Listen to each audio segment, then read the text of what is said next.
कमरे में पूरी खामोशी थी। जमीन पर बैठी माया ने दीवार के साथ कमर टिका रखी थी। उसकी साकित निगाहें सामने लकड़ी के खूबसूरत दरवाजे पर जमी हुई थीं। ऐसा लग रहा था कि उस दरवाजे से कुछ पल बाद उसकी मौत अंदर दाखिल होने वाली थी।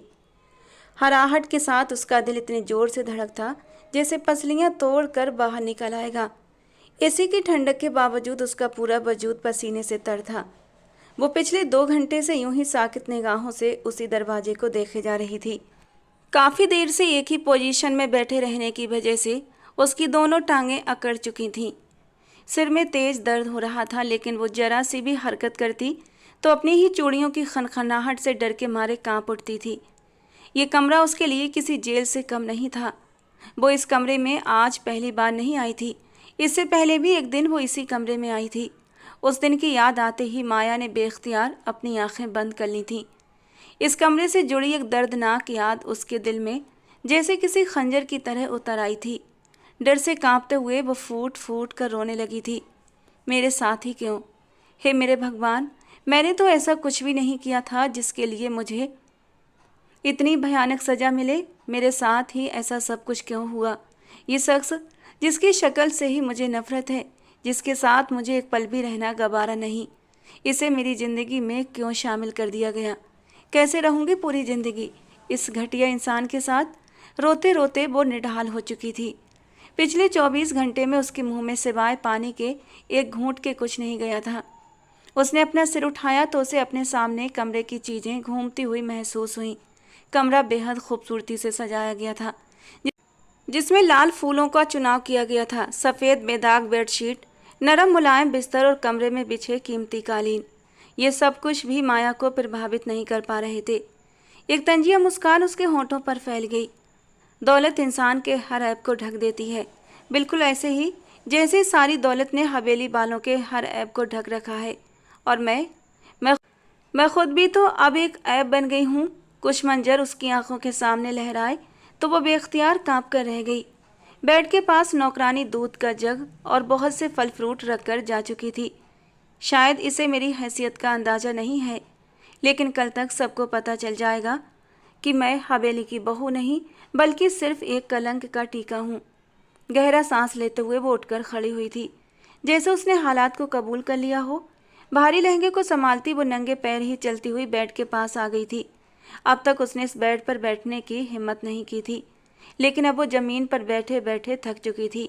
धीरे से बेड पर बैठते हुए उसने दाईं तरफ रखा दूध का गिलास उठा लिया। नींद और भूख तो न जिल्लत देखती है और न ही इज्जत, इस बात का अंदाज़ा माया को आज हुआ था। आंखों में आए आंसुओं को किनारे करती माया ने हाथ बढ़ाकर दूध का गिलास उठा लिया था। होठों से लगाया ही था कि ऐन उसी वक्त कमरे का दरवाज़ा खोलकर कोई अंदर दाखिल हुआ था। माया ने नज़र उठाई और साकित रह गई। डर ने उसे एक ही पल में बर्फ़ का ढेर बना दिया था। बड़ी बड़ी सुनहरी आंखों में बीरानी उतर आई थी। मेहंदी लगे सफ़ेद हाथ डर से कांपने लगे थे। अरे वाह, मुझे तो लगा तुम सिकुड़ कर किसी कोने में बैठी रो रही होगी, अपनी किस्मत पर मातम कर रही होगी, लेकिन तुम तो खा पी रही हो, मौज कर रही हो। लगता है तुम्हें इस बात से कोई फ़र्क नहीं पड़ता कि तुम्हारे साथ क्या होने वाला है।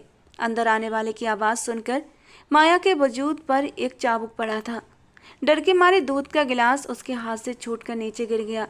मोटे कालीन ने सारा दूध चंद लम्हों में ही सोख लिया था, लेकिन कांच दूर दूर तक बिखर गया था। वो कबीर था, कबीर आहूवालिया, उसका पति, इस शानदार हवेली का चश्मो चराग, जो अब भारी कदमों से चलता हुआ ऐन उसके सामने आकर खड़ा हुआ था। माया की आंखों में आंसू उतर आए थे। वो सफ़ेद शेरवानी पहने उसके सामने खड़ा था। सिर पर रखा हुआ कलगी वाला सेहरा शायद उसने कहीं उतार कर फेंक दिया था। शेरवानी के ऊपर के 2 बटन खुले हुए थे और इस वक्त वो मुस्कुराता हुआ बेशक बेहद खूबसूरत लग रहा था, लेकिन उसकी आंखों में जो संगदिली थी उसने माया को अंदर तक हिलाकर रख दिया था। उसका ये रूप माया पहले भी एक बार देख चुकी थी, यहीं इसी कमरे में। माया की नज़र भटक कर कमरे से जुड़े अटैच बाथरूम तक गई। एक सिसकी उसके होंठों से अलग हुई थी। क्या हुआ? कुछ याद आ गया ना? मुझे भी बहुत कुछ याद आ रहा है, और उस याद का सिला मैं तुम्हें अब मरते दम तक देता रहूँगा। अपने घर वालों को आखिरी बार देख आई हो ना? क्योंकि आज के बाद ना तो तुम्हें उन्हें देखने की इजाज़त होगी और ना ही उनसे मिलने की। पत्थर दिली से कहता वो पलटा था और माया काँप कर रह गई। दुल्हन बनकर यहाँ बेड पर क्यों बैठी हो? ज़्यादा सपने सजाने की ज़रूरत नहीं है। तुम्हें किसने कहा कि तुम मेरी दुल्हन हो? ना तो तुम्हें कभी बीवी बनने का हक हासिल होगा और ना ही तुम कभी मेरी मोहब्बत पा सकोगी। इस ख्याल को अपने दिल से निकाल दो। तुम वही करोगी जिसके लिए मैं तुम्हें यहाँ लाया हूँ। चलो आओ, मेरे जूते साफ करो। हुक्म देता हुआ वो गुरूर से सोफे की पीठ से टेक लगाकर बैठ गया था। माया ने बेयकीनी भरी निगाहों से उसे देखा। इतनी जिल्लत और इतनी तौहीन का तो उसने कभी ख्याल भी नहीं किया था। हाँ, अगरचे वो सोच कर आई थी कि ज़िंदगी उस पर पहले से कहीं ज़्यादा तंग हो जाएगी, मगर आते ही वो उसके साथ ये सलूक करेगा उसने सोचा भी न था। सुना नहीं तुमने मैंने क्या कहा है? जल्दी उठो, वो इस बार गुस्से से दहाड़ते हुए बोला था और माया एकदम सहम गई। वो लड़खड़ाते हुए अपनी जगह से उठकर खड़ी हुई थी। तेजी से आगे बढ़ते ही उसके होठों से एक सिसकी निकली। बेख्तियार ही उसने अपनी आंखें दर्द के मारे मींच लीं। पैर में कालीन में छुपा हुआ कोई कांच चुभ गया था। वो गौर से उसका जायजा ले रहा था। माया जर्द पड़ते वजूद के साथ पैर में हो रहे दर्द को नज़रअंदाज करते हुए तेजी से आगे बढ़ी थी, मगर कबीर की निगाहों से उसके पैर में होती वो हल्की सी थरथराहट छुपी न रह सकी। कांपते हाथों से वो कबीर आहूवालिया के कदमों में बैठकर उसके जूते उतारने लगी थी। कबीर के वजूद पर जैसे कोई फुहार सी पड़ने लगी। एक तंज भरी मुस्कान उसके होंठों पर बिखर गई। गुड, तुम तो बहुत आज्ञाकारी हो। मेरा अंदाज़ा तुम्हारे बारे में बिल्कुल सही था। तुम जैसी गरीब घराने की लड़कियों को उनकी औकात में ही रखना चाहिए। नफरत से भरे अंदाज में कहते हुए वो उससे अपने जूते उतारने का हुक्म दे रहा था, जबकि माया की आंखों से आंसू बहने लगे। धीरे धीरे उसके जूते उतारते हुए माया ने अपनी आंखों से बहते आंसुओं को रगड़ डाला था। अब उसे अपनी जिल्लत का तो आदी हो जाना चाहिए था, क्योंकि शायद ये जिल्लत अब उसके नसीब में लिख दी गई थी, और वो भी हमेशा हमेशा के लिए। लेकिन लिखने वाला कौन था? क्या वो खुद या फिर कबीर आहूवालिया, जिसके साथ आज उसकी पहली मुलाकात नहीं थी? 1 महीने पहले की वो सुनहरी सी शाम माया की आंखों के आगे लहराने लगी थी, जिस रोज़ वो अपनी माँ के साथ पहली बार हवेली आई थी। बड़ी सी हवेली के बाहर वो हवेली के बड़े से दरवाजे के बाहर ही रुक गई थी। शायद अंदर जाने की उसमें हिम्मत नहीं थी, या फिर उसका दिल गवारा नहीं कर रहा था। उसे दरवाजे पर रुकता देखकर उसकी माँ ने हैरान नज़रों से माया को देखा था। चलो अंदर, या यहीं दरवाजे पर खड़ी रहोगी? बड़ी मालकिन ने ख़ास तौर पर हम जैसे गरीबों को दान देने के लिए बड़े पैमाने पर ये इंतज़ाम किया है। तेरे पापा की दवाई के पैसे भी मिल जाएंगे और महीने भर के राशन का भी बंदोबस्त हो जाएगा। पूरा महीना खाने पीने की चिंता से मुक्त हो जाऊंगी। इस बार तेरे पापा की बीमारी की वजह से खेत में फसल तो बोई ही नहीं गई थी। शुक्र कर बड़ी मालकिन ने दान देने का ही फैसला कर लिया, वरना तो हमें खाने पीने के भी लाले पड़ जाते। अब चल यहाँ से, देर मत कर। माँ ने उसका बाजू दबोचते हुए उसे झंझोड़ा था, जबकि वो जो हवेली की शानो शौकत देखकर दंग रह गई थी, एकदम घबराकर माँ के साथ अंदर चल पड़ी।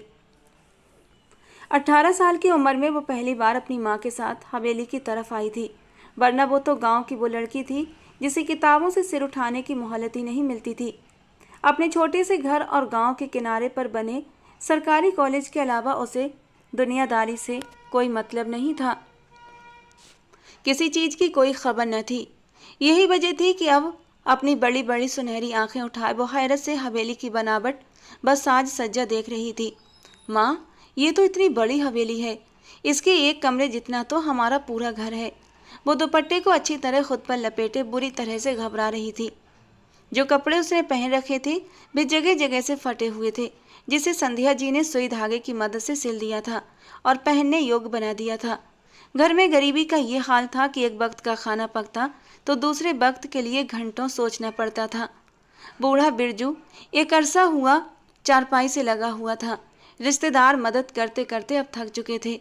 सिर्फ एक माया ही थी जिसकी ख्वाहिश थी कि वो पढ़ लिख कर किसी अच्छे मकाम पर पहुँचे, ताकि अपने घर वालों के हालात बदल सके।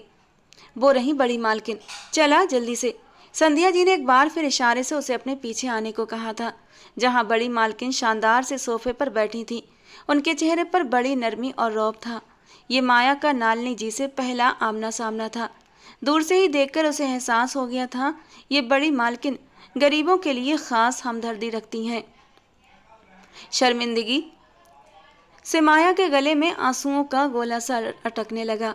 वो हाथ फैलाने की कायल नहीं थी। यही वजह थी कि आज माँ का बड़ी मालकिन से अपने बाप के इलाज के लिए पैसे लेना उसे अंदर तक घायल कर रहा था। ये कौन है संध्या? आज से पहले तो तुम इसे कभी अपने साथ नहीं लाई। नालनी जी ने सिमटी खड़ी माया की ओर इशारा करते हुए उसकी माँ से पूछा तो वो मुस्कुरा दी। मेरी बेटी है जी, कॉलेज में पढ़ती है, अभी 12वीं के पेपर दिए हैं इसने, बड़ी जहीन है, इसे हवेली देखनी थी, इसीलिए साथ ले आई हूँ। संध्या जी की बात पर माया ने झुककर बड़ी मालकिन को हाथ जोड़कर प्रणाम किया था। वो दिलचस्पी से उसे देखती रही। बहुत खूबसूरत है तुम्हारी बेटी, मैंने आज तक पूरे गांव में इतनी हसीन लड़की नहीं देखी, लेकिन इसका हुलिया ठीक नहीं है। उन्होंने सिर से लेकर पैर तक माया का जायजा लिया था। वो बेख्तियार अपने दुपट्टे को खुद पर और कसते हुए एक बार फिर खुद में सिमट गई थी। सामने बैठी नालनी जी के शानदार ब्रांडेड जोड़े के सामने उसकी जगह जगह से फटे हुए सस्ते नायलॉन के कपड़ों की क्या औकात थी। माया की आंखों में पानी उतरने लगा। पैरों में काले रंग की 2 पट्टी की चप्पल थी जो उसके खूबसूरत सफ़ेद दूधिया पैरों में बेशक बहुत खूबसूरत लग रही थी, लेकिन उसकी कम हैसियत के चलते वही चप्पल नालनी जी की नज़र में चुभ गई थी। इतनी प्यारी लड़की को इस हाल में बिल्कुल नहीं रहना चाहिए। तुमने पहले बताया क्यों नहीं कि ये तुम्हारी बेटी है? इसके नाप के कई कपड़े मेरी अलमारी में रखे हैं। तुम्हें तो पता है ना, मेरी बेटी की अभी कुछ अरसा पहले ही शादी हुई है। वो तो अब शहर चली गई है, लेकिन हर महीने ढेरों कपड़े खरीद कर रखती थी। सारे यहीं पड़े हैं। मैं इसे अपनी बेटी की तरह ही समझती हूँ। इससे कहो जाकर अपने कपड़े बदल ले। नालनी जी की निगाहें उसके फटे कुर्ते पर अटक गई थीं। कमर से कई बार सिलने के बावजूद भी वहाँ से कुर्ता फट रहा था और नालनी जी को ये बिल्कुल भी पसंद नहीं आया था कि एक जवान जहाँ लड़की यूँ फटे कपड़ों में घूम रही थी। मैं अभी नौकरानी को कह देती हूँ, वो इसे मेरी बेटी के कमरे में लेकर जाएगी और वहाँ अलमारी में ढेरों कपड़े पड़े हैं, कोई ढंग का सूट निकाल कर पहन लेगी। नालनी जी ने संध्या से कहा। माया बुरी तरह से घबरा उठी। एक और चाबुक उसकी आत्मा पर पड़ा था। नहीं, मुझे कपड़े नहीं चाहिए, मेरे यही कपड़े ठीक हैं, मैं इन्हें घर जाकर दोबारा से सिल लूँगी। उसने अपने फटे हुए कुर्ते पर अपनी मुट्ठी जमाई थी। वो बेख्तियार 2 कदम पीछे हटी थी, लेकिन नालनी जी ने नौकरानी को बुलाकर उसे सब कुछ समझा दिया था। माया के बार बार मना करने के बावजूद नौकरानी ने उसका हाथ पकड़कर उसे अपने साथ ले लिया था। हवेली की ठंडी राहदारियों से गुजरते हुए माया एक बार फिर से हैरान हो रही थी। नौकरानी ने उसे एक कमरे में ले जाकर खड़ा कर दिया। तुम यहीं रुको, मैं कपड़े यहीं पर लेकर आती हूँ। छोटी मालकिन का कमरा तो बंद है, और अगर उन्हें पता चल गया कि उनके कमरे में कोई नौकरानी गई थी तो वो बहुत गुस्सा करेंगी। वो ऐसी ही तो हैं, बल्कि मालिकों के दोनों बच्चे ही ऐसे हैं। नौकरानी बेजारी से कहती हुई पलट गई थी और माया बेजान अंदाज में वही खड़ी कमरे का जायजा लेने लगी। कमरा बेहद शानदार था। लगता था जिसे भी इस कमरे की डिज़ाइन करने की जिम्मेदारी दी गई थी उसकी पसंद बेहद उच्च थी। ईस्टर्न और वेस्टर्न अंदाज के मेल से बने इस कमरे के हर कोने से अमीरी झलक रही थी। माया ने गहरी सांस लेकर खुद को संभाला। नौकरानी थोड़ी ही देर में लौट आई थी। ये लो, ये सारे कपड़े तुम्हारे हैं, ये वाला पहन लो, तुम्हें फ़ौरन फिट आ जाएगा, बाकी के जोड़ों की फिटिंग कर लेना। कहते हुए कासनी रंग का एक खूबसूरत सा जोड़ा उसने माया के हाथों में थमाया और खुद वापस चली गई। माया ने हैरान निगाहों से उस जोड़े को देखा। वो बेहद कीमती जोड़ा था।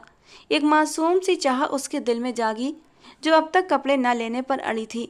अचानक उसका मन हुआ कि वो उस जोड़े को पहनकर देखे, आखिर वो उसमें कैसी लगेगी। इतना महंगा और खूबसूरत जोड़ा तो उसने आज तक नहीं पहना था। पहनना तो दूर, देखा भी नहीं था। वो इतनी हैरत में थी कि दरवाज़ा लॉक करना भी भूल गई। जोड़े को बेड पर रखे उसने धीरे से अपनी चादर उतारकर बेड पर रख दी। एक झिझक तो आई थी, लेकिन नया जोड़ा पहनने का शौक इतना ज़्यादा था कि माया ने बेझिझक अपना कुर्ता उतार दिया। कासनी रंग के नरम और मुलायम कुर्ते को उठाकर अभी पहनने ही वाली थी कि एक झटके से दरवाज़ा खुला था और कोई अंदर दाखिल हुआ। माया तेजी से पलटी। दिल जोर से धड़क उठा था। प्लीज़ बाहर जाएं, भगवान के लिए आप जो कोई भी हैं बाहर चले जाएं, मुझे कपड़े बदलने हैं। वो कुर्ते को अपने सामने आड़ बनाए बुरी तरह घबरा गई थी। एक ही पल में पसीने से नहा गई थी और दरवाजे के सामने खड़े कबीर ने हैरानी से सामने खड़ी उस हसीना को देखा था। तुम कौन हो और मेरे कमरे में क्या कर रही हो? उसका लहजा आम था, जैसे सामने खड़ी उस लड़की की हालत से उसे कोई मतलब ना हो। माया का दिल जोरों से धड़क रहा था, वो रो पड़ने के करीब थी। मैंने आपसे कहा ना आप बाहर चले जाएं। मैं आपको क्यों बताऊं मैं कौन हूं? आपको दिखाई नहीं दे रहा कि कमरे में एक लड़की कपड़े चेंज कर रही है? मुंह उठाकर कहीं भी घुसे चले आते हैं आप जैसे लोग, घटिया इंसान। शक्ल पर ही लिखा है कितने हवस के पुजारी हैं आप चले जाएं यहाँ से, नहीं तो मैं बड़ी मालकिन को बुलाऊंगी, और अगर उन्होंने कुछ न किया तो मैं खुद ही तमाचों से आपका पूरा चेहरा लाल कर दूंगी। घबराहट के आलम में माया के लबों से जो कुछ निकल रहा था वो कहती चली गई। सामने खड़े कबीर का चेहरा एक पल में गुस्से से लाल पड़ गया। एक्सक्यूज मी मैडम, ये मेरा कमरा है और आप यहाँ पर क्या कर रही हैं? अब की बार उसने गहरी निगाहों से सामने खड़ी माया का जायजा लिया था, और तभी उसे अंदाजा हुआ कि वो इतनी घबराई हुई क्यों है। एक बेख्तियार मुस्कान कबीर के लबों पर फैल गई। ओ आई सी, अमेरिकन ब्यूटी तो मैं देख देख कर थक चुका हूँ, लेकिन ये हिंदुस्तानी ब्यूटी, ये मैं पहली बार देख रहा हूँ। यहाँ की लड़कियाँ तो लंबी लंबी ड्रेसेस में, लंबे लंबे दुपट्टों में और बड़ी बड़ी साड़ियों से खुद को लपेट कर रखती हैं, लेकिन तुम जरा एडवांस मालूम हो रही हो। वो उसके कपड़ों की ओर से झांकते दूधिया बाजुओं को देखकर अर्थपूर्ण अंदाज में बोला था। माया कांप कर रह गई। अपनी हालत का एहसास होते ही आंखों से आंसू बहने लगे। बेख्तियार ही वो 2 कदम पीछे हटी थी। करीब मत आना मेरे, तुम एक घटिया इंसान हो, बल्कि तुम्हें इंसान कहना ही नहीं चाहिए। जब मैं तुम्हें अपनी मजबूरी बताते हुए कमरे से बाहर जाने का कह रही हूँ तो फिर बाहर क्यों नहीं जाते? तुम जैसे लोग इंसान नहीं बल्कि जानवर होते हैं, जो ना तो किसी की इज्जत का ख्याल करते हैं और ना ही किसी के जज्बात का। दरअसल तुम जैसे लोगों की खुद की कोई इज्जत नहीं होती ना, इसीलिए तुम्हें क्या पता कि किसी की मजबूरी का नाजायज़ फ़ायदा नहीं उठाते। वो बेबसी से कहती चली गई थी। उसका बस नहीं चल रहा था कि उठाकर इस शख्स को बाहर फेंक दे। पलटकर पीछे बने बाथरूम तक भी नहीं जा सकती थी। ऐसा करने से कबीर की नज़र उसकी कमर पर पड़ जाती। बेबसी ही बेबसी थी। वो खुद को छुपाने की कोशिश में हलकान हुई जा रही थी, मगर उसके जुमलों ने जो नुकसान किया था, इस बात से वो अभी तक अनजान खड़ी थी।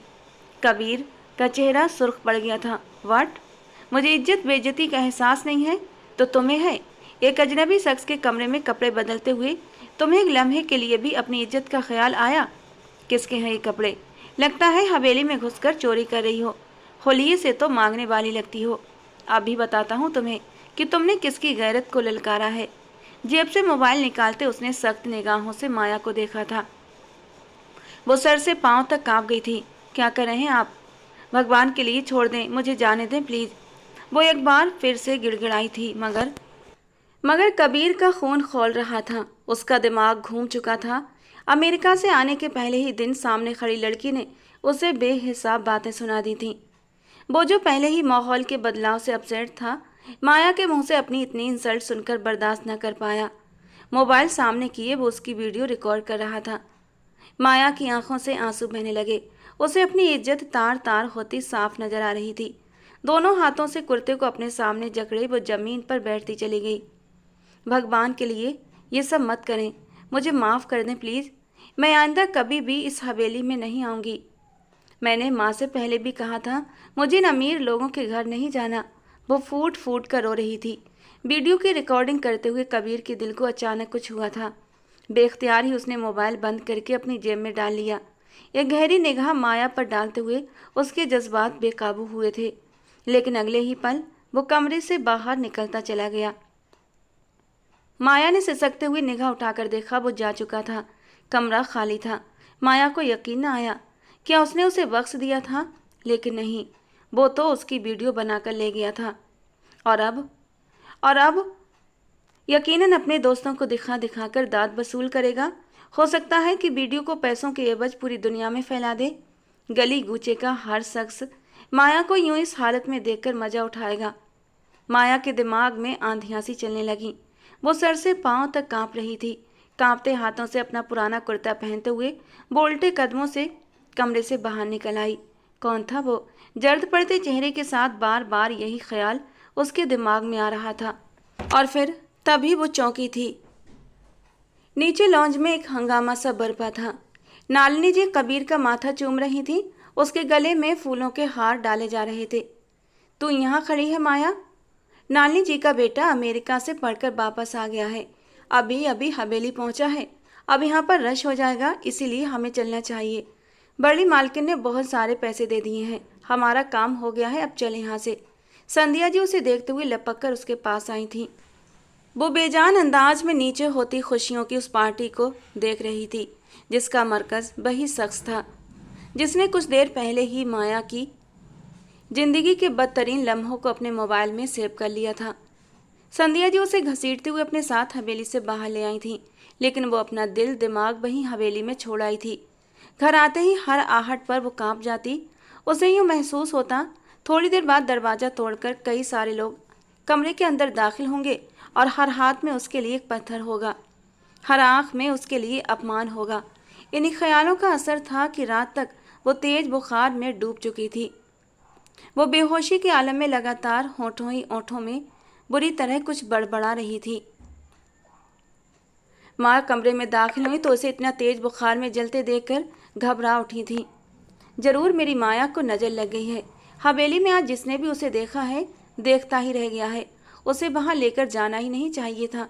वो परेशानी से कहती उसके माथे पर ठंडी पट्टियां रखने लगीं। उसके लबों से बार बार हवेली और कपड़ों का जिक्र निकल रहा था। उसकी माँ किसी भी बात का अंदाज़ा नहीं लगा पाई थी कि आखिर वो किस बात से इतना ज़्यादा घबरा गई है। और माया थी कि बंद आंखों के साथ भी उसे बार बार वही शख्स अपने सामने दिखाई दे रहा था। यूँ लग रहा था जैसे वो कोई भूत था जो दोनों हाथ बढ़ाकर उसके वजूद को तार तार कर देना चाहता था। पूरी रात बुखार में फूंकने के बाद सुबह तक वो निढाल हो चुकी थी। बुखार तो उतर गया था, लेकिन उसकी सारी हिम्मत ख़त्म कर गया था। वो पहले ही नाजुक सी थी, अब और कमज़ोर हो गई थी। खौफ से उसकी हालत अभी तक गैर थी। सुबह उन्हें जागे हुए अभी थोड़ी ही देर हुई थी कि संध्या जी किचन में नाश्ता बनाने की तैयारी कर रही थी। कल दिए गए नालिनी जी के पैसों से वो अभी अभी जाकर नाश्ते का सामान लेकर आई थी कि तभी दरवाज़ा जोर से बजा था और माया ने लरज कर दरवाजे की ओर देखा। क्या सबको पता चल गया? अभी तक वो वीडियो न जाने कितने लोगों ने देख ली होगी। उसके हलक में नमकीन गोला फंसने लगा था। संध्या जी ने दरवाज़ा खोला और सामने हवेली के एक नौकर को अंदर आते देखकर माया की आंखें बेयकीनी से फैल गईं। वो जहाँ की तहाँ खड़ी रह गई। तुम्हें और तुम्हारी बेटी को मालकिन ने बुलाया है, बहुत ज़रूरी काम है। मालिक ने कहा है देर मत करो, फ़ौरन आ जाओ, बाहर गाड़ी खड़ी है। नौकर की बात पर संध्या जी तो हैरान हुई, मगर माया सर से पांव तक लरज कर रह गई थी। इनकार करने की कोई भी सूरत नहीं थी। वो जानती थी नालिनी जी का हुक्म उसकी माँ हर सूरत में मानेंगी, इसीलिए उसने इनकार करने की ज़रूरत ही नहीं समझी थी। वैसे भी उसकी ज़बान तो गूंगी सी हो गई थी। शायद आज अदालत भरी महफिल में लगने वाली थी। पूरी हवेली के सामने वो शख्स उसे नीचा साबित करने वाला था। आखिर वो इन अमीर लोगों को अपनी दौलत का रौब भी तो किसी न किसी को दिखाना होता है। उसने बेबसी से अपना सर झुका लिया था। यहाँ आने से पहले उसे अपने बाल समेटना भी याद नहीं रहा था और अब उस वक्त उसके घने बाल उसके चेहरे के इर्द गिर्द बिखरे हुए थे। संध्या जी ने चुपचाप माया का हाथ पकड़ा और हवेली से आई गाड़ी में जाकर बैठ गई। हवेली के अंदर गाड़ी रुकी तो अम्मा उसका हाथ थामकर अंदर ले आई। हवेली के बड़े से लॉन्ज में नालिनी जी खामोशी से बैठी थीं। उनके चेहरे पर आज कल वाली मुस्कुराहट गायब थी। माया ने जर्द पड़ते वजूद के साथ उन्हें देखा। उनके साथ वाले सोफे पर वही बैठा था। इंतहाई घमंड भरे अंदाज के साथ गुरूर उसकी हर अदा से झलक रहा था। मोबाइल हाथ में थामे वो उस पर कुछ देखने में बिजी था और माया का दिल चाहा जमीन फटे और वो उसमें समा जाए। यकीनन ये मेरी ही वीडियो देख रहा था और उसने अपनी माँ को भी दिखा दी होगी और अब वो मुझे न जाने क्या सज़ा देने वाली हैं। पता नहीं वो मेरे बारे में क्या सोचेंगी कि मैं कितनी बदकिरदार लड़की हूँ। आंसू माया की आंखों में उमड़ने लगे। संध्या जी आगे बढ़कर नालिनी जी से पूछ रही थी कि उन्होंने उन्हें क्यों बुलाया है। नालिनी जी की आवाज़ में लॉन्ज में छाए सन्नाटे को तोड़ा। वो माया से बोली, इधर आओ बेटा, मुझे कबीर ने सब कुछ बता दिया है। कल तुम दोनों के बीच जो कुछ हुआ वो बिल्कुल अच्छी बात नहीं थी। कबीर हिंदुस्तान में नया नया आया है और उसे यहाँ के तौर तरीक़ों के बारे में कुछ भी पता नहीं है। अमेरिका में रहते हुए ये थोड़ा आज़ाद ख्याल हो गया है। मुझे नहीं पता कल इसने तुम्हारे साथ क्या किया, लेकिन बहरहाल कबीर ने मुझे बताया है कि जिस वक्त ये वहाँ चला गया था और तुम दोनों के दरमियान काफ़ी कड़वी बहस हुई थी। कबीर के कहने पर ही मैंने तुम लोगों को यहाँ बुलाया है। वो तुमसे माफ़ी मांगना चाहता है। नालिनी जी की आवाज़ पर माया ने एक झटके से सर उठाया था। कितने आम से अंदाज में कबीर ने उन्हें कह दिया था कि उन दोनों के बीच कड़वी बहस हो गई थी। बस कड़वी बहस। आपको पता भी है कि हम दोनों के बीच कल क्या हुआ था। आपके इस बेटे ने मुझे मेरी नज़रों में गिरा दिया है। इसने मुझे कहीं मुंह दिखाने के लायक नहीं छोड़ा। माया के लबों से बेख्तियार निकला था। उसने कटीली निगाह साथ बैठे कबीर पर डाली, जो बेतासुर चेहरे के साथ उसे ही देख रहा था। चुप कर माया, क्या बकवास करे जा रही है। अगर छोटे मालिक ने कुछ कह दिया तो इसमें बुराई क्या है। वो हवेली वाले लोग हैं, कुछ भी कह सकते हैं। और फिर तू देख तो सही कितना बड़प्पन है उनका कि हम लोगों को माफ़ी मांगने के लिए अपनी हवेली में बुलाया है। अगर वो चाहते तो अपनी जरा सी कही हुई बात की माफ़ी मांगने की क्या ज़रूरत थी उन्हें। और अब तो छोटे मालिक की बेइज्जती कर रही है। उसकी माँ ने उसके कान में सरगोशी करके उसे खामोश करवाना चाहा, लेकिन माया अचानक भड़क उठी। छोटे मालिक नहीं है मेरे कोई मालिक। अगर उनके पास दौलत है तो इसका ये मतलब नहीं कि ये हमारे मालिक हैं और हम इनके गुलाम। चंद पैसे देकर इस औरत ने आपको अपना गुलाम बना लिया है अम्मा, लेकिन मैं इनकी गुलाम नहीं हूँ। आंखों में आए आंसुओं के साथ वो बेधड़क बोलती चली जा रही थी और कबीर की निगाहों में पहले हैरत और फिर गुस्सा उमड़ आया था। मेरी माँ से आराम से बात करो लड़की, वो ब्लड प्रेशर की मरीज हैं और कोई तुम्हें नहीं कह रहा कि तुम हमारी गुलाम हो। जो कुछ हुआ वो बस उसी वक्त का असर था। मेरी उसी वक्त फ्लाइट लैंड हुई थी। मुझे समझ नहीं आ रहा था कि मैंने क्या करना है और क्या नहीं। और वैसे भी तुम्हें देखते ही जो कुछ मैंने किया वो सिर्फ एक मामूली सी शरारत थी, इसके सिवा और कुछ नहीं। कबीर ने जैसे उसे रिलैक्स करने की कोशिश की थी, मगर माया तो उसकी हर बात पर और ज़्यादा भड़कती चली जा रही थी। शरारत में आपने मुझे बेलिबास हालत में रिकॉर्ड कर लिया, मुझे मेरी ही नज़रों में गिरा दिया। और अब आप क्या चाहते हैं कि मैं आपको माफ़ कर दूं क्योंकि आपके पास दौलत है और हम गरीब हैं। ऐसा नहीं हो सकता। मैं आपको माफ़ नहीं करूंगी। अपनी दौलत की नुमाइश किसी और के सामने कीजिएगा। गरीबों को कुछ पैसों का दान देकर उन्हें खरीदने की बजाय अपने बेटे को थोड़े से संस्कार दीजिए आप। आइंदा अगर आपने मेरी माँ को यहाँ बुलाकर जलील करने की कोशिश की तो मुझसे बुरा कोई नहीं होगा। आप गांव वालों की नज़र में बहुत महान हस्ती होंगी, लेकिन मेरी नज़र में आपकी इज्जत 2 कौड़ी की भी नहीं है। वो बिना रुके बोले जा रही थी। संध्या जी ने आगे बढ़कर उसका बाजू दबोचा। बस कर माया, चुप हो जा। पागल हो गई है क्या? ये क्या क्या बोले जा रही है? लगता है तेरा बुखार तेरे सर पर चढ़ गया है। माफ़ कर दे मालकिन, इसकी तबीयत ठीक नहीं है, शायद इसीलिए। संध्या जी को समझ नहीं आ रहा था माया को क्या हो गया है और वो बुरी तरह घबरा गई थी। खुद अपनी आंखों में आए आंसू रगड़ते हुए माया का वजूद भी लरज रहा था, जबकि कबीर अहुबालिया लब भींचे उठकर खड़ा हुआ था। आप लोग अभी और इसी वक्त अपने घर चली जाएं। मुझे कोई माफ़ी नहीं मांगनी। ये लड़की माफ़ी के लायक नहीं है।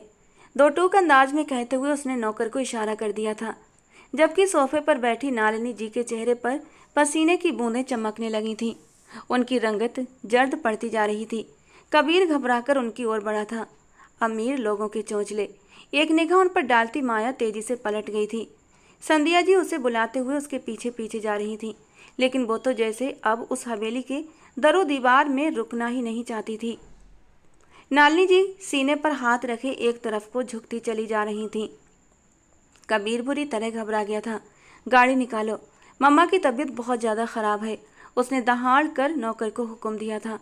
और जिस वक्त माया अपनी माँ का हाथ पकड़े अपने घर की ओर जा रही थी, जन से कबीर की गाड़ी उसके बराबर से गुजरी थी।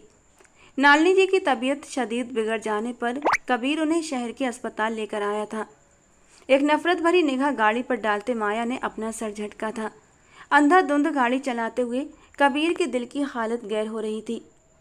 अभी तो अमेरिका से वापस आया था वो अपनी माँ की खूब सारी सेवा करना चाहता था, उनके साथ अपनी ज़िंदगी गुजारना चाहता था, उनकी गोद में सर रखकर उनसे ढेर सारी बातें करना चाहता था, उन्हें बताना चाहता था कि उसने अमेरिका में रहकर उन्हें बहुत याद किया। उनके हाथों के मज़े मज़े के खाने बनवाकर खाना चाहता था, उनसे अपने खूब लाड उठवाना चाहता था। और अब एक मामूली सी लड़की की बातों ने उसकी माँ को इस हाल में पहुंचा दिया था। वो बार बार पीछे मुड़कर नालिनी जी को देखता। उनकी हालत बिगड़ती जा रही थी। गाड़ी अस्पताल के सामने रोकते ही वो भागकर नीचे उतरा था और फिर दूसरी ओर का दरवाज़ा खोलकर उसने नालिनी जी को बाहर निकालना चाहा। उनका चेहरा पीला पड़ रहा था। कुछ बोलने की कोशिश कर रही थी शायद, लेकिन उनके होंठ उनका साथ नहीं दे रहे थे। कबीर को अपने हाथों से अपनी ज़िंदगी निकलती हुई महसूस हुई। उसने अपनी माँ को बाहों में उठाते हुए कसकर अपने सीने से भींचा था और फिर भागता हुआ अंदर लाया था। नालिनी जी को अंदर इमरजेंसी रूम में ले जाया गया। बाहर खड़े कबीर का बस नहीं चल रहा था कि वो दुनिया भर के सारे डॉक्टर्स लाकर माँ के सिरहाने खड़े कर दे। लेकिन डॉक्टर आईसीयू से बाहर निकला तो उसके चेहरे पर एक मायूसी छाई हुई थी। रियली सॉरी, बहुत शदीद हार्ट अटैक था। हमने पूरी कोशिश की लेकिन आपकी माँ को बचा नहीं सके। डॉक्टर उसे जवाब देकर खुद आगे बढ़ गया था और कबीर को यूं लगा जैसे दुनिया एक जगह रुक गई है। उसके कानों में साए साए की आवाज़ें आ रही थीं। आईसीयू के दरवाजे से नजर आती माँ के बेजान चेहरे पर नजर पड़ते ही उसकी आत्मा झंझना उठी थी। ये सब कुछ तुम्हारी वजह से हुआ है माया, और इस बात के लिए मैं तुम्हें कभी माफ़ नहीं करूँगा। तुम्हें मेरी माँ से इतनी बदतमीजी नहीं करनी चाहिए थी। वो तो ऊंची आवाज़ें सुनने की भी आदी नहीं थीं। आज तुमने उन्हें इतना कुछ सुना दिया। उनकी बरसों से कमाई गई इज्जत पर तुमने उंगली उठा दी। तुम्हारी वजह से आज उन्होंने अपनी ज़िंदगी खो दी है। मैं तुम्हारे रोम रोम से अपनी माँ की मौत का बदला लूँगा, अपनी बेइज्जती का बदला लूँगा। तुम मुझसे रोते गिड़गिड़ाते रहम की भीख मांगोगी, लेकिन मैं तुम्हें माफ़ नहीं करूँगा। खून के आंसू बहाने पर मैं तुम्हें मजबूर कर दूँगा। सूखी आंखों से अंदर देखते वो नफरत के समंदर में खोता चला जा रहा था। उसने इतना भी सोचने की ज़रूरत महसूस नहीं की थी कि उसकी माँ तो एक अरसे से दिल की मर्ज में घिरी हुई थी। क्या सिर्फ एक माया की बातों पर उन्हें दिल का दौरा पड़ सकता था, या फिर उसकी माँ की मौत के पीछे कोई और वजह थी जिससे कबीर अनजान था। डॉक्टर भी कुछ कह रहा था। रिपोर्ट सामने रखते हुए डॉक्टर उसे बता रहा था कि पिछले कई महीनों से नालिनी जी की डाइट बिगड़ी हुई थी। उन्होंने अपनी दवाइयाँ एक लंबे अरसे से लेना छोड़ रखी थीं और आज होने वाला अटैक भी इसी बात का नतीजा था। मगर कबीर तो जैसे कुछ भी सुनने के लिए तैयार ही नहीं था। उसकी आंखों के सामने तो रह रहकर माया का सरापा घूम रहा था। अब तुम मेरा इंतकाम देखोगी। नफरत है ना तुम्हें हवेली वालों से? हम दौलतमंद लोग गरीबों को कुछ नहीं समझते। बिल्कुल ठीक सोचा तुमने। वाकई में तुम्हारा वो हाल करूँगा कि तुम्हें देखकर हर कोई इजहार अफसोस करेगा। वो जब्त की इंतहाओं पर था। नालिनी जी को घर ले आया गया था। शाम तक उनका अंतिम संस्कार भी कर दिया गया था। वो सूखी आंखों के साथ लॉन के सोफे पर बैठा हुआ था जब हवेली के खास नौकर ने आकर जमीनों के तमाम कागजात उसके सामने रखे थे। नालिनी जी की वसीयत के ऐन मुताबिक ये तमाम जायदाद अब आपके नाम है। वो पहले ही आपके अमेरिका से आने के इंतजार में थी कि आपके आते ही तमाम इंतजाम आपके हाथ में सौंप कर खुद आज़ाद हो जाएं। लेकिन अब खुद ब खुद ही ये सब चीज़ें आपके हाथ में आ गई हैं। नौकर दीनू हर एक कागज़ उसके सामने रखते हुए उसे डिटेल्स बता रहा था, मगर कबीर को कोई दिलचस्पी नहीं थी। उसे मतलब था तो फिलहाल सिर्फ अपने इंतकाम में। गाड़ी निकालो, हमें कहीं जाना है अभी और इसी वक्त, उसने हुक्म दिया। उसके कहने के चंद मिनटों बाद ही गाड़ी तैयार थी। सुर्ख आंखों के साथ भारी कदमों की आहट लिए जब वो माया के घर के दरवाजे के बाहर पहुंचा, पूरे गांव पर अंधेरे की चादर तन चुकी थी। इस छोटे से टूटे फूटे घर में पूरी तरह सन्नाटा था। तो ये है तुम्हारी हैसियत। एक जहर भरी मुस्कान कबीर के लबों पर फैल गई थी। दरवाजे पर दस्तक दिए बगैर वो जोरदार अंदाज में दरवाज़ा खोलता अंदर दाखिल हुआ था। सामने आंगन में बैठी माया की माँ लरज कर रह गई थी। नालिनी जी के देहांत की खबर उन तक भी पहुंच चुकी थी, लेकिन उनके अंदर हिम्मत नहीं थी कि एक आखिरी बार जाकर उन्हें देखने हवेली चली जाती। हालांकि उनका मन मचल रहा था नालिनी जी को बस एक आखिरी बार देखने के लिए। वो बहुत अच्छी औरत थी, पूरे गांव का ख्याल रखती थी, हर बुरे वक्त में अपने गांव वालों के साथ खड़ी रहती थी। उनकी मौत पर हर आँख नम थी। वो भी दरवाजे की आवाज़ सुनकर अंदर कमरे से बाहर आ गई थी। वो बहुत परेशान थी और ये परेशानी उसके चेहरे से साफ झलक रही थी। काली शॉल उसके कंधों पर पड़ी हुई थी, लंबे बाल पीठ पर बिखरे हुए थे, सुनहरी आंखों में खौफ झलक रहा था। सामने खड़े कबीर को एक नज़र देखते ही उसे अंदाजा हो गया था कि शायद वो अपने हाथों से उसे गोली मारने ही आया है। तुम्हारे पास सिर्फ 1 महीने का वक्त है। मेरी माँ के देहांत को 1 महीना पूरा होते ही मैं तुमसे शादी करूँगा। जिस हवेली से तुम्हें नफरत है ना, तुम्हें उसी हवेली में लेकर आऊँगा। लेकिन ये और बात है कि हवेली की किसी भी चीज़ पर तुम्हारा कोई हक नहीं होगा। अगर तुमने भागने की कोशिश की तो मैं दुनिया के किसी भी कोने से तुम्हें ढूंढ निकालूंगा। तुम्हारी वजह से आज मेरी माँ की मौत हुई है। इस बात को मैं सारी ज़िंदगी भुला नहीं सकता और ना ही मैं तुम्हें भूलने दूंगा। और अगर तुमने शादी से इनकार करने की कोशिश की या किसी को भी अपनी मदद के लिए बुलाया तो तुम्हारा वो वीडियो मैं दुनिया भर में वायरल कर दूंगा। जिस हालत में तुम मेरे सामने खड़ी थी उसी हालत में तुम्हें पूरी दुनिया देखेगी। और उसके बाद सोचो तुम्हारे साथ क्या क्या होगा। अंधेरी रात में सड़क पर कारोबार करने के अलावा तुम्हारे पास ज़िंदगी गुजारने का कोई दूसरा ऑप्शन नहीं बचेगा। चबा चबा कर कहता हुआ उसने जैसे माया पर गरम गरम तेल उंडेल दिया था। वो साकित निगाहों से उसे देखती रह गई। संध्या जी उससे माफ़ियाँ मांग रही थीं, कुछ कहने की कोशिश कर रही थीं, लेकिन कबीर हुक्म देता हुआ उल्टे कदमों वापस पलट गया था। उसने माया के घर के बाहर कड़ा पहरा लगवा दिया था और माया उसने भागकर जाना भी कहाँ था।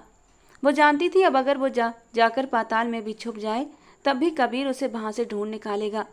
दिन रात रोते सिसकते वो बस भगवान से यही प्रार्थना करती थी कि ये महीना ना गुजरे, दिन लंबे हो जाएं, रातें इतनी लंबी हो जाएं कि नया दिन आए ही ना, या फिर कुछ ऐसा चमत्कार हो जाए कि इस महीने में कबीर के बदले की आग खुद ब खुद शांत हो जाए, उसका इरादा बदल जाए। हर गुजरते दिन के साथ उसके दिल की धड़कन तेज होती जाती थी, लेकिन उसकी सारी दुआएं बेकार गईं। ठीक 1 महीने बाद हवेली की ओर से आए खूबसूरत जोड़े जबरात ने उसे यकीन दिला दिया कि आज उसकी ज़िंदगी सच में नरक बनने वाली है। वो उसकी दुल्हन बन चुकी थी, उसके नाम हो चुकी थी। गांव वाले हैरान थे कि एक मामूली सी लड़की इतनी बड़ी हवेली की मालकिन बन गई थी। लेकिन कोई माया के दिल से पूछता जो अंदर ही अंदर खुद के लिए मौत की दुआएं मांग रही थी। रात गहरी हो चुकी थी। कबीर ने नज़र उठाकर अपने पैरों की ओर बैठी माया को देखा। उसका शादी का जोड़ा अभी तक उसके वजूद पर था। नींद से उसकी आंखें इतनी बोझल थीं कि वो बैठे बैठे ही सो जाती थी। इस नींद में कमजोरी का तत्व भी शामिल था। शायद उसने एक लंबे वक्त से कुछ खाया नहीं था। कबीर ने गहरी सांस लेते हुए अपने दोनों पैर समेटकर पीछे किए। सोफे पर बैठे बैठे उसने उसे अपने पैर दबाने का हुक्म दे दिया और उस वक्त भी वो उसके कदमों में बैठी उसके पैर ही दबा रही थी। जब नींद के झोंके से वो एक पल के लिए गाफिल हो गई थी। कबीर के पैर पीछे हटाते ही वो एक झटके से जमीन पर आ गिरी थी। कबीर को लगा वो फौरन नींद से जाकर उठ जाएगी, लेकिन वो यूं ही बेजान नीचे पड़ी रही। बेसाख्ता ही कबीर ने आगे बढ़कर उसकी नब्ज चेक की। वो बेहद मध्यम थी और तभी कबीर की नज़र उसके पैर पर पड़ी। सफ़ेद पाँव से हल्का हल्का खून रिस रहा था। गौर से देखा तो उसके पैर में चुभा हुआ कांच साफ दिखाई दे रहा था। शायद वहाँ कालीन में छुपा कांच उसे चुभ गया था। न चाहते हुए भी कबीर ने हाथ बढ़ाकर उसके पैर से कांच का वो टुकड़ा निकाल दिया था। एक सिसकी बेहोशी के आलम में भी माया के लबों से निकली थी। गहरी सांस लेते हुए वो अपनी जगह से उठकर खड़ा हुआ। वो उसके साथ जुल्म करना चाहता था, लेकिन हर बार उसके हसीन सरापे को देखते हुए वो रुक जाता था। दिल की हालत अजीब हो रही थी। ये उसकी शादी की पहली रात थी। वो जानता था ये सब कुछ उसने माया को सज़ा देने के लिए ही किया है, लेकिन सज़ा देने के लिए उसने शादी का चुनाव क्यों किया? वो ताकतवर था, किसी भी तरीके से उसे एक बुरे अंजाम तक पहुंचा सकता था, लेकिन उसने उसे अपनी दुल्हन बनाकर अपने घर क्यों लाया? अपने इन्हीं सवालों से वो खुद भी परेशान हो रहा था। गहरी सांस भरते हुए वो कमरे से बाहर निकल आया था।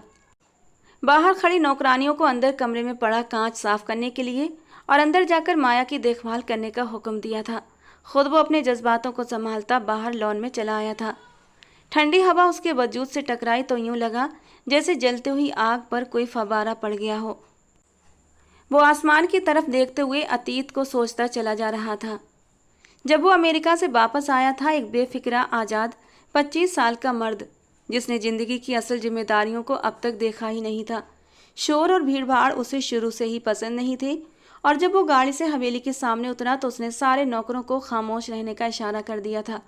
भगवान के लिए मम्मा को मत बुलाना, मत बताना कि मैं आ गया हूँ। सारे ढोल ताजे ताशे लेकर यहाँ पर दरवाजे पर ही आ जाएंगी। मैं अंदर ही जाकर उनसे मिल लेता हूँ, उसने नौकरों को हिदायत दी थी। इसी शोर से बचने के लिए तो उसने नालिनी जी को अपनी फ्लाइट की टाइमिंग नहीं बताई थी, बस अपने आने का दिन बता दिया था। और इसी खुशी में नालिनी जी पूरे गांव में दान पुण्य कर रही थी। आखिर को इतने सालों के बाद उनका बेटा वापस लौट कर जा रहा था। वो अंदर आया तो हकीकतन आधे से ज़्यादा गांव हवेली में जमा था और नालिनी जी मुस्कुराते हुए गांव वालों में पैसे बांट रही थी। नालिनी जी को लोगों में घिरा देखकर वो चुपके से अपने कमरे में चला आया था। शदीद थकावट का असर था कि बस वो शावर लेकर फ्रेश होना चाहता था, लेकिन कमरे में दाखिल होते ही जो नज़ारा उसने देखा उसने उसका दिमाग उड़ा कर रख दिया था। उस कांपती लड़खड़ाती लड़की को अपनी इज्जत की फिक्र पड़ गई थी। कबीर के होठों पर मुस्कुराहट बिखर गई। ये हिंदुस्तानी लड़कियां भी कितनी यूनिक होती हैं। उस हालत में अमेरिका में लड़कियां सड़कों पर बेफिक्री से घूमती थीं और वो लड़की कमरे में डर से कांप रही थी कि कहीं कबीर उसके साथ कोई गलत हरकत न कर दे। ये सोच कबीर को खूब मज़ा दे रही थी। उसकी डर से कांपती हालत और उसकी मासूमियत पर कबीर को खूब मज़ा आ रहा था और सिर्फ उसे डराने की खातिर कबीर ने जेब से मोबाइल निकालकर उसकी रिकॉर्डिंग की थी। लेकिन बाद में उसके होठों से जो शब्द निकले थे उन्होंने बाकी कबीर का दिमाग घुमाकर रख दिया था। वो पहले ही थका हुआ था, ऊपर से उस लड़की की बिना सोचे समझे बोले जाने वाली बातों ने उसे गुस्से के मारे खौला कर रख दिया था। न जाने उसने क्या जवाब दिया था, बाद में वो खुद ही भूल गया था।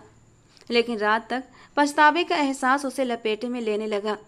उसने बेकार में ही उस मासूम सी लड़की को परेशान किया था। मम्मा बता रही थी कि गांव की वो इकलौती लड़की है जिसने कॉलेज में जाकर पढ़ाई हासिल की है। वो बड़ी जहीन थी और उतनी ही हसीन भी। न चाहते हुए भी वो पूरी रात उसी के बारे में सोचता रह गया था और सुबह होते ही उसने नालिनी जी को कल की सारी बात बता दी थी। उन्होंने नाराज होते हुए उसे समझाया, ये हिंदुस्तान है, खासकर यहाँ गांव में लड़कियाँ अपनी इज्जत के मामले में बहुत संवेदनशील होती हैं। यहाँ तो मर्दों के सामने लड़की के ऊपर से दुपट्टा सरक जाए तो वो बुरी तरह घबराती हैं। और फिर वो तो कपड़े बदल रही थी और तुम कमरे में चले गए। फिर तुम चाहते थे कि वो तुम्हारे सामने कुछ बोले भी ना। नालिनी जी ने उसे झिड़क दिया था तो वो शर्मिंदा हो गया। यही वजह थी कि उसने माँ से कहकर उन दोनों माँ बेटी को हवेली बुलवाया था ताकि उनसे माफ़ी मांग सके और उनकी कोई मदद भी कर सके। उसने सोचा था अगर माया आगे पढ़ना चाहती है तो वो उसकी पूरी मदद करेगा, लेकिन उसे अंदाज़ा नहीं था कि माया उस रोज़ इतना कुछ कहेगी। उसके अंदर हवेली वालों के लिए इतनी नफरत थी। इस बात का अंदाज़ा कबीर को उस रोज़ हुआ था और उसके तुरंत बाद माँ के देहांत ने उसे अंदर तक तोड़ फोड़ कर रख दिया था। तुमने अच्छा नहीं किया था माया। अगर तुम उस दिन माँ के बजाय मुझसे बदतमीजी करती तो मुझे इतना बुरा नहीं लगता। शायद मैं तुम्हें माफ़ कर देता, लेकिन तुम्हारी बातों की वजह से मेरी माँ चल बसी। ये बात मैं कभी नहीं भूल सकता। बेकाबू होते उसने अपना सिर दोनों हाथों में थाम लिया था। रात के 2 बज रहे थे कि उसकी जेब में रखा हुआ मोबाइल अचानक बज उठा। इस वक्त किसने फ़ोन कर लिया? जेब से मोबाइल निकालकर उसने देखा ये ब्रजेश शाह का नंबर था। वो गहरी सांस लेकर खुद को कंट्रोल करने लगा। ब्रजेश शाह के साथ उनकी दुश्मनी पुरानी थी। न फ़ोन पर उसे इस दुश्मनी के बारे में उसकी माँ बताती रहती थी। एक अकेली औरत होते हुए भी उन्होंने सालों साल ब्रजेश शाह को अपने मकसदों में कामयाब नहीं होने दिया था। लेकिन अमेरिका के माहौल में रहने की वजह से कबीर चाहता था इस दुश्मनी को ख़त्म कर दे और ख़ुद ब्रजेश शाह की तरफ से होने वाली पेशकदमियों की वजह से भी वो रजामंदी पर तैयार था। ब्रजेश शाह उसे शादी की मुबारकबाद दे रहा था। बड़े ही खुशदिल अंदाज में उससे बात करते हुए अपने घर दावत पर बुला रहा था। न चाहते हुए भी कबीर ने हामी भर ली। फ़ोन बंद करते हुए वो पलट कर अपने कमरे में चला आया था, जहाँ नौकरानी ने माया के कपड़े बदल कर उसे बेड पर लेटा दिया था। उसके पैरों की भी मरहम पट्टी कर दी गई थी। वो अभी भी नींद बेहोशी के आलम में ही थी। कबीर ने एक भरपूर नज़र उस पर डाली थी। वो उसकी बीवी थी और इतनी हसीन बीवी के होते हुए अपने जज्बात पर काबू रखना बेशक उसके लिए एक इम्तिहान था। बाथरूम से नहाकर निकलते वो करवट बदल कर सोने के लिए लेट गया। सुबह वो जागा तो बेड के बाईं साइड खाली थी। नज़र घुमाकर देखने पर वो उसे नीचे ज़मीन पर बैठी नजर आई। दीवार के साथ टेक लगाए वो खाली खाली नजरों से सामने दीवार को घूर रही थी। कबीर गहरी सांस लेते हुए उठकर बैठा था। न चाहते हुए भी वो उसके साथ वो वैसा जुल्म नहीं कर पा रहा था जो वो करना चाहता था। तुम्हारी तबीयत काफ़ी ख़राब हो गई थी रात को। मैं आनंदी मासी को नाश्ता लाने का कह रहा हूँ, चुपचाप नाश्ता कर लेना। इंटरकॉम उठाते हुए उसने हुक्म दिया था। वो खामोश बैठी रही। कुछ देर बाद जब वो नहाकर बाथरूम से निकली तो एक नौकरानी नाश्ता टेबल पर सर्व करके जा चुकी थी। सोफे पर बैठते उसने माया को एक नज़र देखा। आ जाओ, नाश्ता कर लो। लड़ाई झगड़ा तो सारी ज़िंदगी चलता ही रहेगा। तुम्हें क्या लगता है इस तरह भूखी प्यासी बैठोगी तो मैं तुम्हें माफ़ कर दूंगा? तो ऐसा हरगिज नहीं होगा, बेअसर लहजे में कहते हुए उसने माया को पुकारा था। एक जख्मी निगाह माया ने उसकी ओर डाली। मेरी हैसियत यहाँ नीचे बैठने की है, इसलिए मैं यहाँ नीचे ही ठीक हूँ। बार बार मुझे ऊपर बैठाकर मुझ पर एहसान मत कीजिए। बिखरे हुए लहजे में उसने बमुश्किल अपनी बात पूरी की थी। कबीर ने लब भिजाकर उसे देखा। अना परस तो वो भी कमाल की थी। सिर हिलाते हुए कुछ निवाले खाकर वो उठ बैठा था। कुछ खा लेना, वरना आज शाम हमें दावत में जाना है, और कहीं वहाँ तुम्हारी तबीयत खराब हो गई तो अच्छा नहीं होगा। दुश्मनी ताज़ा ताज़ा दोस्ती में बदल रही है और मैं नहीं चाहता कि मेरी कोई भी कमजोरी उनके ऊपर जाहिर हो। उसे हुक्म देते वो बाहर निकल आया था। दिन भर ज़मीनों के अलग अलग मामले थे जो उसे निपटाने थे, और जिस वक्त शाम 6 बजे करीब वो घर वापस आया, उसका ख़ास नौकर दीनू कुछ कागजात लेकर उसका इंतज़ार कर रहा था। उसके चेहरे पर परेशानी थी। क्या बात है दीनू, तुम इतने परेशान क्यों दिख रहे हो? कबीर के पूछने पर दीनू ने कागजात उसके सामने रखे। सरकार, ब्रजेश शाह के साथ जिस ज़मीन पर हमारा सालों से झगड़ा चल रहा था, आज उसके आदमी उस ज़मीन पर 4 दीवारी करने के लिए आए हैं। मैंने उन्हें वहाँ रोक कर रखा है। उनका कहना है कि आपकी उनके साथ सुलह हो गई है और ये ज़मीन आपने उन्हें दे दी है। बड़ी मालकिन ने ये ज़मीन तो लड़कियों का कॉलेज बनाने के लिए तय कर रखी थी। क्या ब्रजेश शाह के आदमी सच बोल रहे हैं? दीनू ने उलझन से देखा तो कबीर ने गहरी सांस ली। हाँ, वो सच कह रहा है। ज़मीन के इस टुकड़े के पीछे सालों से हम एक दूसरे से झगड़ा करते चले आ रहे हैं, और अब मैं इस लड़ाई को ख़त्म कर देना चाहता हूँ। ब्रजेश शाह अपनी पिछली सारी गलतियों पर दिल से बेहद शर्मिंदा है, और मेरा नहीं ख्याल कि उसने कभी आगे बढ़कर इस दुश्मनी को हवा देने की कोशिश की हो। ये पुश्तों की चलती हुई दुश्मनी को ख़त्म हो जाना चाहिए। मैं आज उसके घर दावत पर भी जा रहा हूँ। बेअसर अंदाज में कहते हुए वो सोफे की बैक से टेक लगाकर बैठ गया था। दीनू को हैरानी हुई थी। सरकार, आप ये किस तरह कह सकते हैं कि ब्रजेश शाह ने आगे बढ़कर कभी दुश्मनी को हवा नहीं दी? आप सुलह करना चाहते हैं, और ये बात ठीक है, लेकिन उस दिन ब्रजेश शाह ने हवेली में आकर बड़ी मालकिन को इस कदर डराया धमकाया था कि जिसका कोई अंत नहीं था। उन्होंने तो साफ साफ आपकी माँ और आपको मारने की धमकियाँ भी दी थीं। दीनू की बात पर कबीर को एक जोरदार झटका लगा था। किस दिन की बात कर रहे हो तुम? कब आया था वो यहाँ हवेली? उसके लहजे में नफरत घुल गई। दीनू ने गहरी सांस ली। सरकार, जिस दिन आप अमेरिका से वापस आए थे, उसके अगले दिन सुबह सुबह के वक्त जब आप अपने कमरे में सो रहे थे, तब वो शख्स हवेली में आया था। नालिनी जी ने हमें मना कर दिया था, वरना वो जिंदा वापस न जाता। उन्होंने आपकी माँ को ये तक कह डाला था कि उन्होंने पुलिस के उच्च अफसरों से रिश्ते बनाए रखे हैं। इसी वजह से ये ज़मीन के मामले पर हमेशा उनकी जीत होती है। उनका कहना था जैसे भी हुआ वो ये ज़मीन हासिल करके रहेगा। इसीलिए तो नालिनी जी की तबीयत उस दिन बहुत ख़राब थी, और उन्हें जो हार्ट अटैक आया था वो भी इसी वजह से आया होगा, क्योंकि उस दिन वो सुबह से बार बार अपने बाजू और सीने को मसल रही थी।